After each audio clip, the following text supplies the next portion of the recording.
નમસ્કાર મિત્રો, દેશ અને દુનિયાના સુપરફાસ્ટ સમાચારમાં તમારું સ્વાગત છે। સૌરાષ્ટ્રમાં બરડા ડુંગરની પરિક્રમા શરૂ।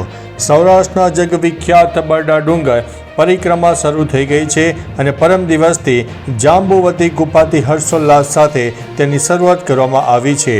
93 કિલોમીટરની 4 દિવસીય પદયાત્રામાં મોટી સંખ્યામાં શ્રદ્ધાળુઓ જોડાયા હતા। રાણાવાવથી 6 કિલોમીટર દૂરની ઐતિહાસિક ગુફાથી પ્રારંભ થયો, 4 પડાવમાં પૂર્ણ થયો હતો।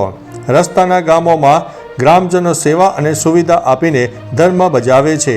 સાધુ અને સંતોની ઉપસ્થિતિમાં મંગળ પ્રારંભ કરવામાં આવ્યો હતો। મિત્રો, અન્ય મહત્વના સમાચારની વાત કરીએ તો 29 ઓક્ટોબરે દિલ્હીમાં થશે કૃત્રિમ વરસાદ। દિલ્હીમાં સતત બગડતી હવાની ગુણવત્તા અને પ્રદૂષણ ઘટાડવા માટે સરકારે કૃત્રિમ વરસાદ કરવાની તૈયારીઓ શરૂ કરી છે।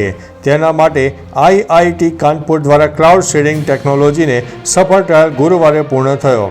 હવામાન વિભાગની માહિતી અનુસાર 29 ઓક્ટોબરે દિલ્હીમાં વાદળો છવાયેલા રહેવાની સંભાવના છે। આથી જ તે દિવસે કૃત્રિમ વરસાદ કરવાનો નિર્ણય લેવામાં આવ્યો છે, જેથી આ પ્રક્રિયા વધુ અસરકારક બની શકે। મિત્રો, અન્ય મહત્વના સમાચારની વાત કરીએ તો દારૂ વેચનારને 1 લાખ રૂપિયા અને પીનારને 50,000નો દંડ ફટકારવામાં આવશે। ગાંધીનગરના કાલોલ તાલુકાના ગોલથરા ગામે નવા વર્ષે નવી નશામુક્ત પ્રથાનો ગ્રામજનોએ કડક ઠરાવ પસાર કર્યો છે। આ ઠરાવ મુજબ ગામની હદમાં દારૂ વેચનારને 1 લાખનો દંડ થશે અને દારૂ પીધેલી હાલતમાં પકડાનારને 50,000 રૂપિયાનો દંડ ફટકારાશે। આ નિર્ણય ગામના શાંતિપૂર્ણ અને નશામુક્ત વાતાવરણ જાળવવા માટે લેવામાં આવ્યો છે। ગામ સમિતિએ નિયમોનું ઉલ્લંઘન કરનાર સામે કડક કાર્યવાહીની સ્પષ્ટતા કરી છે। મિત્રો, અન્ય મહત્વના સમાચારની વાત કરીએ તો મુસ્લિમ યુવાનોની પ્રેમાનંદ મહારાજ માટે ચાદર પોશી। મધ્યપ્રદેશના બૈતુલ શહેરમાં ધાર્મિક એકતા અને ભાઈચારાનું અનોખું દ્રશ્ય જોવા મળ્યું। અહીંના મુસ્લિમ યુવાનો પ્રખ્યાત સંત પ્રેમાનંદ મહારાજના આરોગ્ય લાભ માટે દુઆ કરવા માટે દરગાહે પહોંચ્યા હતા। તેમણે મહારાજની તસવીરો હૃદયથી લગાવી અને ચાદરપોશી કરી અને વહેલી તકે સ્વસ્થ થવાની પ્રાર્થના કરી। આ ઘટનાએ સમાજમાં પરસ્પર સન્માન, સૌહાર્દ અને એકતાનો સંદેશો આપ્યો છે, જે ધાર્મિક સમરસતાનું ઉદાહરણ છે। મિત્રો, અન્ય મહત્વના સમાચારની વાત કરીએ તો પાકિસ્તાનના પરમાણુ હથિયારો પર સનસનાટીભર્યો ખુલાસો સામે આવ્યો છે। પાકિસ્તાનના પૂર્વ રાષ્ટ્રપતિ પરવેઝ મુશર્રફ વિશે અમેરિકન ગુપ્તચર એજન્સી CIAના પૂર્વ અધિકારી જ્હોન કિરિયાકુએ સનસનાટીભર્યો ખુલાસો કર્યો છે। કિરિયાકુના જણાવ્યા અનુસાર મુશર્રફે પાકિસ્તાનના પરમાણુ હથિયારોની ચાવી અમેરિકાને સોંપી દીધી હતી। અમેરિકાએ કરોડો ડોલર આપીને એક રીતે મુશર્રફને ખરીદી લીધા હતા। આ ખુલાસો 2002માં ભારત પાકિસ્તાન યુદ્ધના આરે હતા તે સમયની વાત છે। મિત્રો, અન્ય મહત્વના સમાચારની વાત કરીએ તો ભારત સામે ચીનની નવી ચાલ। તિબેટમાં પેંગોંગ તળાવના પૂર્વ કિનારાથી માત્ર 130 કિલોમીટર દૂર છે, જ્યાં 2020માં ભારત અને ચીન અથડામણ થઈ હતી। ચીન ઝડપથી નિર્માણ કરી રહ્યું છે। સેટેલાઇટ છબીઓ પરથી જાણવા મળ્યું છે કે ચીને ભારતીય સરહદ નજીક એનું નવું હવાઈ સંરક્ષણ સંકુલ બનાવ્યું છે, જેમાં મિસાઇલ લોન્ચર્સ માટે છુપાયેલા અને સુરક્ષિત સુવિધાઓનો સમાવેશ થાય છે। નિષ્ણાતોના મતે આ ભારત સામે તેના હવાઈ સંરક્ષણને મજબૂત બનાવવાની ચીનની વ્યૂહરચનાનો એક ભાગ છે। મિત્રો, અન્ય મહત્વના સમાચારની વાત કરીએ તો હવે પાછળથી જતી બોલ વાઇડ નહીં ગણાય।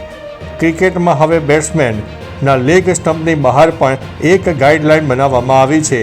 અગાઉ લેગ સાઇડની બહાર જતી મોટાભાગની બોલને વાઇડ જાહેર કરવામાં આવતી હતી, પરંતુ નવા નિયમ મુજબ બોલ આ લાઇન એટલે કે વાઇડ લાઇનની અંદર રહેશે તો વાઇડ ગણાશે નહીં। બોલ આ લાઇનની બહાર જશે તો જ એમ્પાયર તેને વાઇડ બોલ ગણવામાં આવશે, જેનાથી નિયમોમાં વધુ સ્પષ્ટતા આવી છે। મિત્રો, અન્ય મહત્વના સમાચારની વાત કરીએ તો પ્રદૂષિત હવાને કારણે 20 લાખ લોકોના મોત થયા છે। સ્ટેટ ઓફ ગ્લોબલ એક રિપોર્ટ 2025 મુજબ ભારતમાં 2023માં 20 લાખ લોકોના મોત પ્રદૂષિત હવાને કારણે થયા છે। હાઈ બ્લડ પ્રેશર પછી પ્રદૂષણને કારણે હવે મૃત્યુનું પ્રમાણ વધી રહ્યું છે। દુનિયાના કુલ 79 લાખ મૃત્યુમાંથી 90% એશિયામાં છે। આ ઉપરાંત 25% હાર્ટ એટેક અને ડિમેન્શિયાના કેસ પણ હવાના પ્રદૂષણથી જોડાયેલા છે। દુનિયાભરમાં દર 8માંથી 1 વ્યક્તિનો જીવ પ્રદૂષિત હવાને કારણે જાય છે। મિત્રો, અન્ય મહત્વના સમાચારની વાત કરીએ તો બજારમાં વેચાતી 112 દવાઓના નમૂના ફેલ થયા છે. સપ્ટેમ્બર 2025માં કરાયેલી ગુણવત્તા ચકાસણીમાં 112 દવાઓના નમૂનાઓ નોટ ઓફ સ્ટાન્ડર્ડ ક્વોલિટી એટલે કે NSQ એટલે કે ગુણવત્તાના માપદંડમાં નિષ્ફળ ગયા છે. 112માંથી 60 નમૂના સ્ટેટ લેબ્સમાં અને 52 સેન્ટ્રલ લેબ્સમાં ફેલ થયા છે. વધુમાં છત્તીસગઢમાં દવાનો એક નમૂનો નકલી પણ મળી આવ્યો છે. ગ્રાહકોએ દવા ખરીદતા પહેલા બેચ નંબર અને તારીખ ચકાસવા તેમજ CDSCO વેબસાઇટ પર NSQ દવાની યાદી જોવી હિતાવહ છે. મિત્રો, અન્ય મહત્વના સમાચારની વાત કરીએ તો રિલાયન્સે રશિયન ક્રૂડ ઓઇલ પર નિવેદન જારી કર્યું છે. રિલાયન્સે રશિયા પાસેથી તેની તેલ ખરીદી અંગે એક નિવેદન જારી કર્યું છે.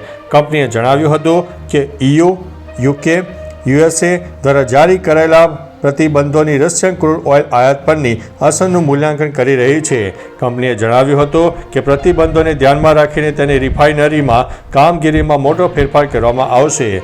યુરોપમાં રિફાઇન્ડ ઉત્પાદનોની આયાત અંગે EU માર્ગદર્શિકાનું પાલન કરવામાં આવશે. મિત્રો, અન્ય મહત્વના સમાચારની વાત કરીએ તો પ્રવાસીઓ સાવધાન. નીલકંઠ ધામ પોઈચા તરફ ભાટા નર્મદા કિનારે તસ્કરો બેફામ જોવા મળ્યા છે. નીલકંઠ ધામ પોઈચાથી આગળ જતા ભાટા નર્મદા કિનારે તસ્કરો બેફામ બન્યા હોય તેવો પોલીસને જાણે કે બિલકુલ ડર ન હોય તેવું પણ દેખાઈ રહ્યું છે. ભાટા નર્મદા કિનારે કારમાંથી કપડાં અને રોકડની ચોરી થઈ રહી હોય તેવી ઘટનાઓ સામે આવી છે. નવા વર્ષે તસ્કરોના બેફામ પરિવારનું સામાન ગુમાવ્યું છે. પોલીસ તપાસ શરૂ થઈ છે અને પ્રવાસીઓને સાવધાન રહેવા માટે અપીલ કરી છે. મિત્રો, અન્ય મહત્વના સમાચારની વાત કરીએ તો સિંહને હેરાન કરતા વેરાવળના 3 યુવકો ઝડપાયા. ગીર જંગલમાં સિંહ પજવણીના ગંભીર મામલે વન વિભાગે કડક કાર્યવાહી કરી છે. જસાદર રેન્જમાં વેરાવળના 3 યુવાનોને બાબરિયા રેન્જ અધિકારીઓ ઝડપી પાડ્યા છે.